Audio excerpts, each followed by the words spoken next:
Hello बच्चों, स्वागत है आपके और हमारे अपने चैनल लर्न विद बेसिक में। तो आप लोगों को मैंने आत्मकथ्य का पहला पार्ट दे दिया था, जो कि कवि जयशंकर प्रसाद द्वारा रचित था। और ये दूसरा भाग जो है वो आपके लिए मैं आज लेकर आई हूँ।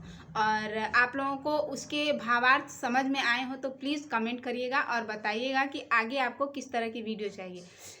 तो देखते हैं हम लोग आत्मकथ्य का दूसरा पार्ट, और इसमें जो जो भी चीज़ें बची हुई हैं उनको हम आज क्लियर कर देंगे। उसके बाद इसके एमसीक्यूज आएंगे और फिर इसके लॉन्ग क्वेश्चन आएंगे, जो कि आपकी परीक्षा के उद्देश्य से बहुत ही हेल्पफुल होंगे। तो चलिए ज़्यादा समय न लेते हुए हम आते हैं अपने टॉपिक पर और देखते हैं आत्मकथ्य का सेकेंड पार्ट। उज्ज्वल गाथा कैसे गाऊं मधुर चांदनी रातों की, अरे खिलखिला कर हंसते होने वाली उन बातों की। मिला कहाँ वह सुख जिसका मैं स्वप्न देख कर जाग गया, आलिंगन में आते आते मुस्काकर जो भाग गया। यहाँ मुस्काकर होगा, ठीक है। तो ये जयशंकर प्रसाद की जो कविता है उसके आगे वाली चीज़ों को हम लोग यहाँ पे देख रहे हैं। तो इसके अर्थ को हम लोग समझते हुए देखते हैं कि क्या इन पंक्तियों में जयशंकर प्रसाद जी क्या बताने वाले हैं। तो उज्ज्वल गाथा कैसे गाऊं। उज्ज्वल मतलब क्या होता है? स्वच्छ और चमकीला।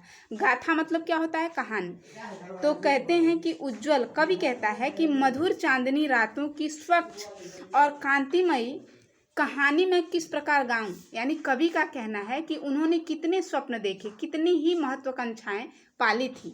तो कहते हैं अरे खिलखिला हंसते रोने वाली उन बातों की। यहाँ पे कवि का, पहले आप इधर वाले पार्ट को देखिए जो मैं लाइन बाय लाइन बता रही हूँ, फिर आप इधर आइएगा तो आपको बेहतर तरीके से समझ में आएगा।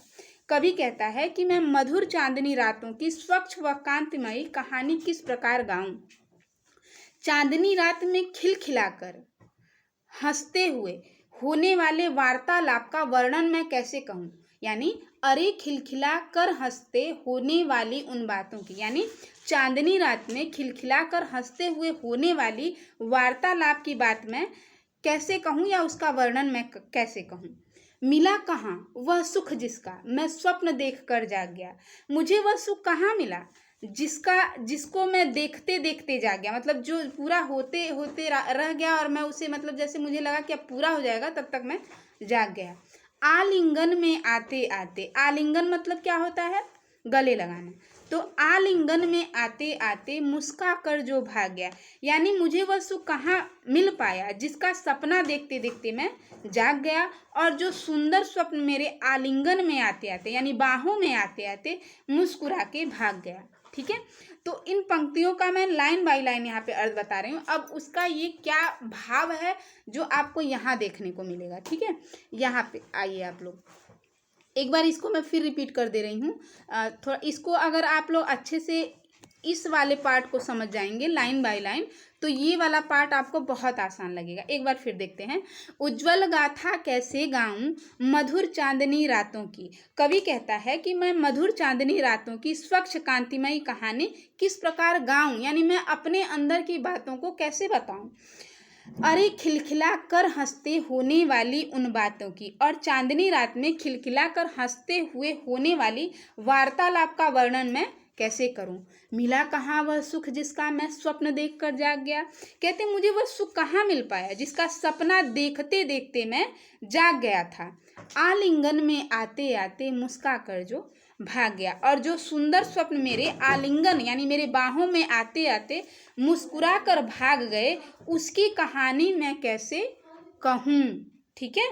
तो भाव यह है कि कवि ने जिस सुख की कल्पना की थी वह मिलते मिलते रह गया, उसके हाथ में कुछ नहीं आ सका, और वह इस प्रकार सुख से वंचित हो जाने की दुखमय गाथा का वर्णन कवि के लिए करना अत्यंत ही कठिन है। अर्थात कवि का कहना है कि उन्होंने कितने स्वप्न देखे थे, कितनी ही महत्वाकांक्षाएं पाली थी, लेकिन सारे सपने जल्दी ही टूट गए। ऐसा लगा कि मुंह तक आने से पहले ही निवाला गिर गया।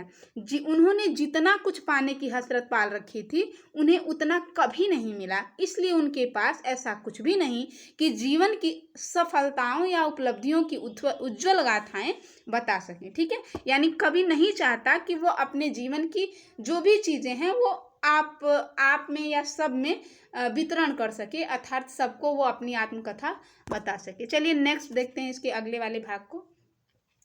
जिसके अरुण कपोलों की मतवाली सुंदर छाया में अनुरागिनी उषा ले लेती थी निज सुहाग मधुमाया में, उसकी स्मृति पाथेय बनी थके पथिक की पंथा की। तो इसमें अब कवि ने क्या बताया है, और इसको भी हम लोग लाइन बाय लाइन समझते हैं, फिर हम जो ये व्याख्या जो लिखा गया है ये आपको बेहतर तरीके से समझ में आ जाएगा। ठीक है, तो देखिए क्या है ये कविता।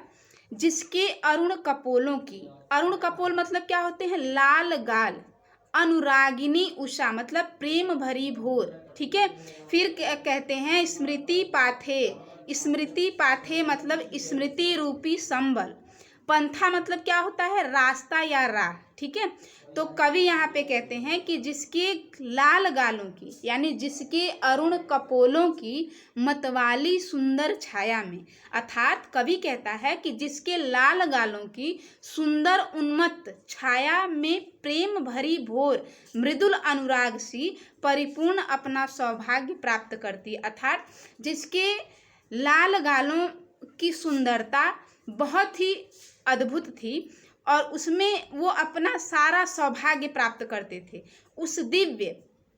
उस दिव्य सौंदर्य की स्मृति ही अब मुझे थके हुए यात्री की राह का संबल बनी हुई है। अर्थात कवि के कहने का ये मतलब है कि कभी कोई ऐसा भी था जिसके चेहरे को देखकर कवि को प्रेरणा मिलती थी। ठीक है, लेकिन अब उसकी यादें ही बची हुई हैं।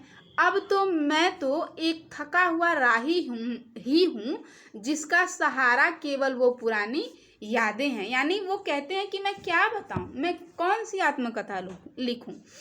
कभी कोई ऐसा भी था, यानी कवि कहते हैं कि मेरे जीवन में कभी कोई ऐसा भी था जिसके चेहरे को देख के कवि को प्रेरणा मिलती थी, अर्थात उनको लगता था कि उसका मुख एक बार देख लेंगे तो जीवन सार्थक हो जाएगा। लेकिन अब वो है नहीं, अब उसकी यादें ही बची हुई हैं। अब मैं तो एक थका हुआ राही ही हूँ। थके पथिक की पंथा मतलब मैं एक थका हुआ राही ही हूँ जिसका सहारा केवल वो एक उनकी केवल और केवल पुरानी यादें ही हैं। यानी उस व्यक्ति की जो भी उनका प्रिय रहा हो, केवल उसकी पुरानी यादें ही अब उनका सहारा रह गई हैं। ठीक है, तो आगे देखते हैं आगे क्या कहते हैं जयशंकर प्रसाद जी। सीवन को उधेड़ कर देखोगे क्यों मेरी कंथा की।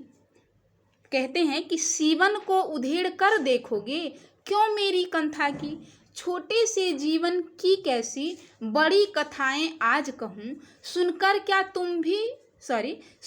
क्या तुम भला करोगे मेरी भोली आत्मकथा, अभी समय भी नहीं थकी सोई है मेरी मौन व्यथा। यानी लास्ट में वो कह देते हैं कि मुझे नहीं लिखनी कोई आत्मकथा, मुझे नहीं बतानी अपनी आत्मकथा, यानी सीवन को उधेड़ कर देखोगे क्यों मेरी कंथा की। यानी यहाँ पे कवि कहता है कि क्या तुम अब मेरे अपने मित्रों से वो कहते हैं क्या तुम मेरे अंतर मन को खोलकर, सीवन मतलब क्या, सिलाई को खोलकर एक तरह से, तो क्या तुम मेरे अंतर मन को खोलकर उस स्मृति को देखना चाहोगे क्या, जैसे किसी गुदड़ी की सिलाई को उधेड़ कर उसके अंदर सिले हुए कपड़ों के टुकड़े को अलग अलग करके देखा जाता है। अर्थात क्या तुम ऐसा करोगे क्या कि मेरे अंदर जो भी चीज़ें हैं उसको बाहर निकाल के और तुम एक एक पॉइंट को देखना चाहोगे। छोटे से जीवन की कैसे बड़ी कथाएं आज कहूँ। कवि कहता है कि अपने छोटे से जीवन की बड़ी कहानियां आज मैं कैसे कहूँ। फिर कहते हैं सुनकर क्या तुम भला करोगे मेरी भोली आत्मकथा।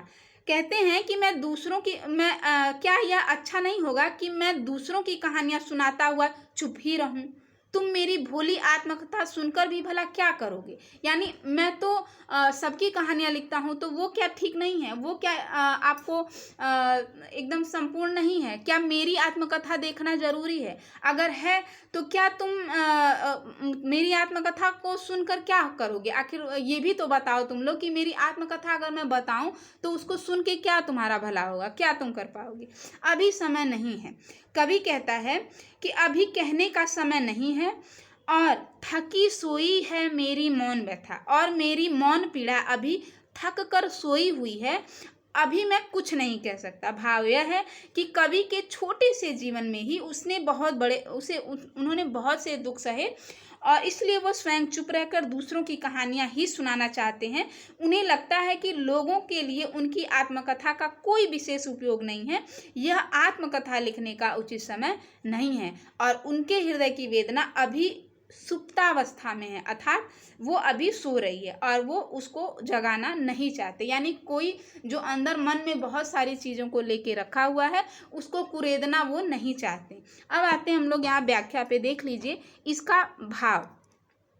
इसलिए किसी को भी इसका कोई हक नहीं है कि मुझे कुरेद कर मेरे जख्मों को देखे, अर्थात सीवन को उधेड़ कर देखोगे क्यों मेरी कंथा को, अर्थात किसी को भी हक नहीं है कि वो मुझे कुरेद कर मेरे अंदर जख्मों को देखे।